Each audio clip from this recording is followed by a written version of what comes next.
네, 안녕하세요. 네, 앞에 준비하신 게 이렇게 있으신데 오늘 어떤 주제를? 오늘은 많이들 궁금해하시는 블랙 트라이앵글, 이 벌어져 보이는 거 들어보셨나요? 못 들어봤습니다. 몰라요?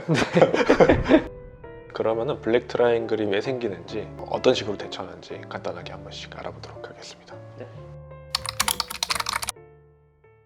블랙 트라이앵글이라고 하는 현상은 여기가 이렇게 비워져 있으면은 이런 삼각형을 형성하면서 입안이 어둡잖아요. 네. 그러면 이 했을 때 안쪽에가 까만 삼각형으로 보여서 블랙 트라이앵글이라고 하는 거거든요. 잇몸이 실제로 비워져 있으니까 그렇게 보이는 건데, 그런데 이 잇몸들이 왜 그럼 비워지는지에 대해서 좀 알아보겠습니다. 먼저 이게 지금 무슨 잇몸이냐면, 치아 사이에 이렇게 특이하게 이렇게 뾰족 이렇게 생긴 잇몸이 있는데 치간 유두라고 하는데, 실제로 이 잇몸 되게 특별한 잇몸이어서 음식물이 뭔가 치태로부터 청소를 할 수 있게, 아니면 어떤 잇몸 수술을 우리가 했을 때 치유를 도와주는 역할을 하기도 하고, 심미적인 역할도 있어요. 심미적인 역할이란 거는 공간이 좀 비어 보이거나 이러면 좀 안 예뻐 보일 수 있잖아요, 치아가. 이런 역할들을 좀 담당하고 있는데, 어떻게 생기느냐, 있는 사람도 있고 없는 사람도 있는데 되게 어려운 얘기입니다. 이게 근데 왜 갑자기 없어지고 막 그러는지. 아니, 그걸 이제 설명한다니까. 네. 첫 번째로 생각해야 될 거는 이 두 치아를 기준으로 설명할게요. 접촉점, 두 치아가 접촉하는 부분, 한 여기쯤 접촉하는 것 같죠? 제일 강하게 접촉하는 부분 생각하면 돼요. 그 다음에 뼈, 이쪽에서 제일 높은 뼈. 안 보이죠, 근데? 네. 뼈가 어디쯤 있을까요? 한 조금 들어가면 있죠? 한 2mm 정도 있는 것 같아요. 접촉점과 뼈의 제일 튀어나온 부분이 5mm 미만이면 다 채운다 라고 통계적으로 설명하고 있어요. 접촉점과 뼈의 거리가 5mm가 넘어가게 됐을 때, 이럴 때 블랙 트라이앵글이 생길 수 있어요. 이가 빠진 걸 모델 하나 더 가져왔어요. 이게 이제 파필라라고 하는 부분이고, 네. 그러면은 제가 이렇게 한번 볼게요. 여기 앞에서 보면 파필라잖아요. 그런데 여기 이만큼 골짜기를 가로지는 얄궂은 잇몸이 하나 있어요. 여기 되게 조그만 요 골짜기 같은 곳. 이거를 콜이라고 해요. 콜. COL. 콜이라는 조직은 이 치간 유두랑 조금 달라요. 치간 유두는 보면 자기 입을 이렇게 만져보면 되게 단단한 조직이거든요. 네. 거기가 왜냐면 좀 각화되어 있어요. 표면이 좀 단단한 잇몸. 그러니까 얘네 사이에 이 조그만 애들이 여기는 각화가 안 돼 있어요. 그러면 어떻게 되냐면은, 각화된 조직은 좀 튼튼해서 뭔가 손상받아도 버틸 수 있는 힘이 있는데, 이 콜은 한번 손상받으면은 그냥 쑥 내려앉아 버려서 없어져 버려요. 어떨 때 콜이 사라지느냐라고 하면은 잇몸 질환이 있을 때, 그 다음에 발치하게 됐을 때, 그 다음에 어떤 보철물이나 이런 거 때문에 여기에 손상을 입혔을 때 주로 콜이 손상되면서 블랙 트라이앵글이 후천적으로 생길 수도 있어요. 잇몸 염증은 한번 사진으로 볼게요. 그러면 조금 제가 너무 극단적인 걸 가져오긴 했는데요. 블랙 트라이앵글이 어디 보이시나요? 정가운데 제일 보이죠? 삼각형, 이게 블랙 트라이앵글이고요. 그러니까 이 치주염이 있었을 때 이런 콜 소실이나 뼈의 높이도 같이 높아지거든요. 여기서 염증이 자꾸 작용하면은 여기 있는 뼈가 원래 이 정도 레벨로 있었는데 자꾸 이렇게 올라가요, 뼈가 여기까지. 그러면은 이 접촉점과 뼈 레벨이 멀어지기도 하고, 네. 이게 염증에 의해서 직접적으로 소실되기도 하기 때문에 이렇게 극단적으로 치간 유두까지 없어져 버리는 일이 좀 발생할 수 있겠죠.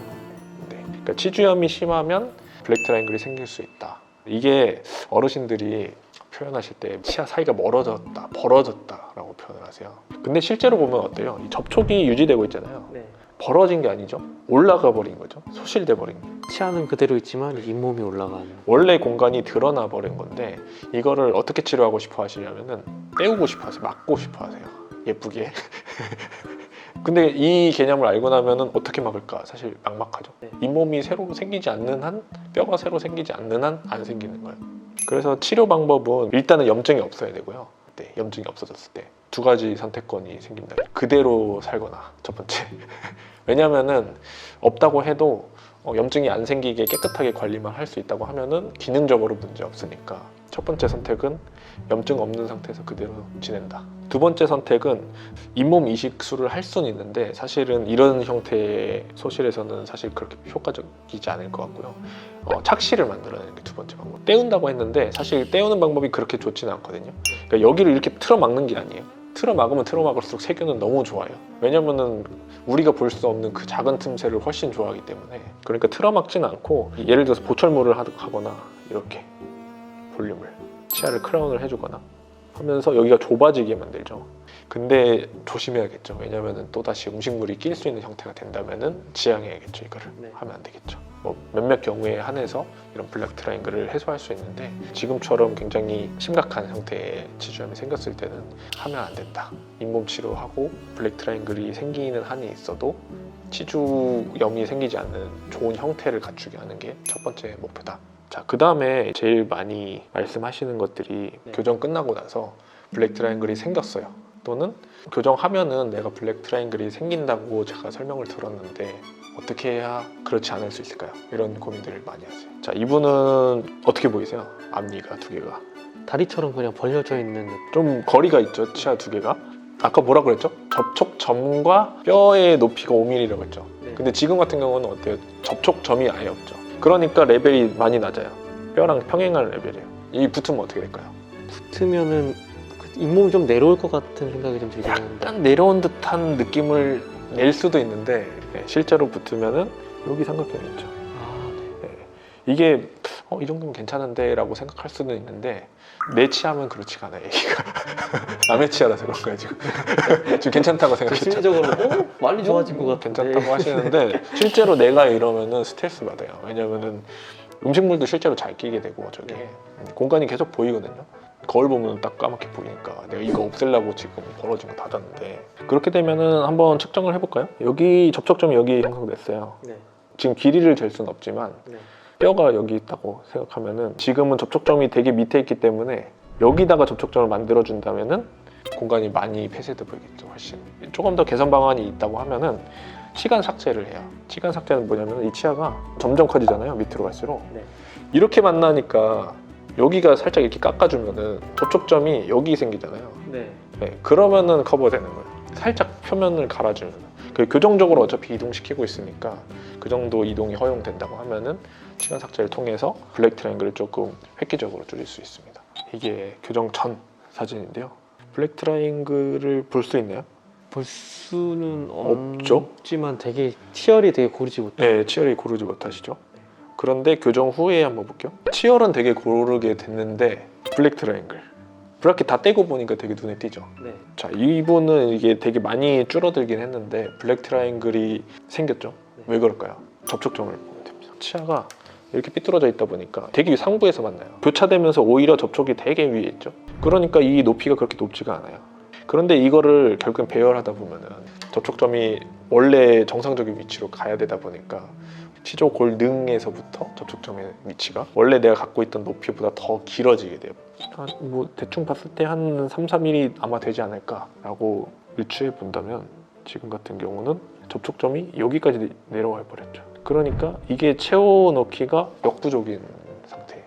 여기는 이제 치간 삭제를 통해서 공간을 최소화하는 거를 교정 중에 계속 시도해야 되고요. 두 번째로는 이제 이런 데가 좀 치주에 좀 안 좋은 경우가 아니라고 판단이 되면은 라미네이트 같은 치료로 보철 치료를 할 수는 있습니다. 심리적인 목표로. 네. 그래도 기능적으로 생각하면은 사실 안 하는 게 제일 나아요. 왜냐면은 오히려 이렇게 넓은 게 음식물은 훨씬 청소가 잘 되거든요. 그러니까 애매하게 좁은 공간을 형성하면서 음식물이 배출되지 않는 형태를 만들면은 기능적으로 오히려 치아 환경을 좀 해하는 꼴이 돼버리니까 항상 조심하셔야 됩니다. 그러니까 예쁘고 싶다고 해서 지금 당장 공간을 메꿔버리고 싶겠지만 그게 장기적으로 봤을 때는 잇몸병을 만들면서 또 다른 질환을 만들어낼 수 있기 때문에 항상 선택이 신중하셔야 되고 처음부터 블랙 트라이앵글이 어디에 얼마나 생길 것인지 그런 상의도 하면서 어떤 식으로 해소해 나갈 건지 알고 시작을 하셔야겠죠. 예측을 했거나 그렇게 할 수 있는 방법인가요? 사실 쉽진 않아요. 처음부터 예상하기는 쉽진 않은데 예를 들어서 우리가 이제 교정을 하자라고 하면은 지금 이 레벨에서 많이 내려오지 않을 거기 때문에 블랙 트라이앵글이 이 부분에 생길 것이다 라는 예상은 해볼 수 있어요. 그러니까 치아가 접촉되지 않고 떨어져 있던 치아가 붙으면은 거기는 블랙 트라이앵글이 되게 높게 생겨요. 이렇게 총생 삐뚤삐뚤한 치아가 펼쳐지면 접촉점이 예전보다 멀어지면서 블랙 트라이앵글이 생기기가 쉽습니다. 여기가 블랙 트라이앵글이 생길 것이다 라고 이제 예상하고 말씀을 미리 드리는 거죠.